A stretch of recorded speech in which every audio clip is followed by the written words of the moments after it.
ఉగ్రవాదులకి చావు దెబ్బ కొట్టిన మన భారత సైన్యం. మీ అందరికీ యాद ఉండొచ్చు, పహల్గామ్లో చాలా వరకు మన హిందువులు అక్కడ తిరగనికి వెళ్ళినారు.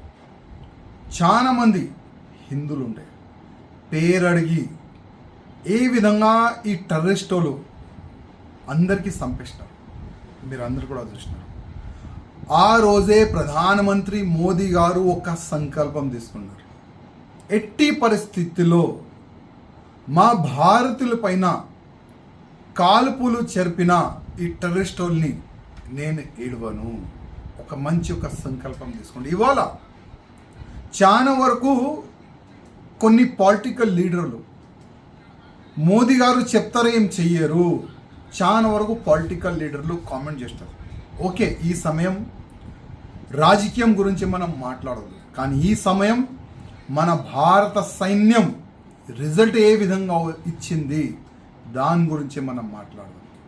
ఇవాళ ఏ దేశం కూడా ఈ విధంగా యాక్షన్ తీసుకోదు, కానీ మన భారత సైన్యం స్వయం ప్రధానమంత్రి గారు కూర్చొని మన భారతదేశ సైన్యంకి ఆదేశం ఇచ్చినారు, మీరేం చేస్తారు చేయండి. కానీ ఇవాళ మన భారత సైన్యం పాకిస్తాన్లో గుసాంచి టెర్రరిస్ట్ అడ్డల పైన, అంటే టెర్రరిస్ట్ అడ్డ పైన ఏ విధంగా బాంబు దాడి చేసి దాదాపు 90 అబోవ్ టెర్రరిస్టుల్ని చంపేసినారు.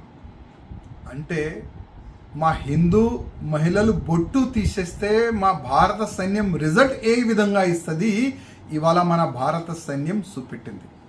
అదేవిధంగా పహల్గామ్లో ఆ టెర్రరిస్టులు భర్తకి ఏ విధంగా చంపినారు మహిళల ముందు, చంపే ముందు ఏం చెప్పినారు వాళ్ళు, మోదీకి చెప్పుకోపో. ఇవాళ మోదీ గారు చెప్తున్నారు మా రిజల్ట్ ఈ విధంగా ఉంటుందని. ఇది ప్రారంభం. నేనైతే ప్రధానమంత్రి మోదీ గారికి ఒక రిక్వెస్ట్ చేస్తున్నా. ఇప్పుడు మనం స్టార్ట్ చేసినాం పాకిస్తాన్ పైన దాడు, పాకిస్తాన్ పైన యుద్ధమే స్టార్ట్ చేయాలి నా ఒక నివేదిక. ఎందుకంటే పాకిస్తాన్ ఒక టెర్రరిజం ఫ్యాక్టరీ.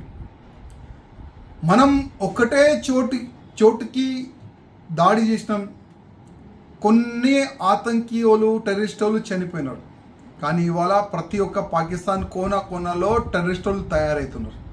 అందుకోసం ఇప్పుడు ఒక మంచి సమయం. ఇవాళ భారతదేశం అందరు కూడా అనుకుంటున్నారు ఇప్పుడు పాకిస్తాన్తోని అటు ఇటు మనం ఒక యుద్ధం చేసుకోవాలని అందరు కూడా అనుకుంటున్నారు.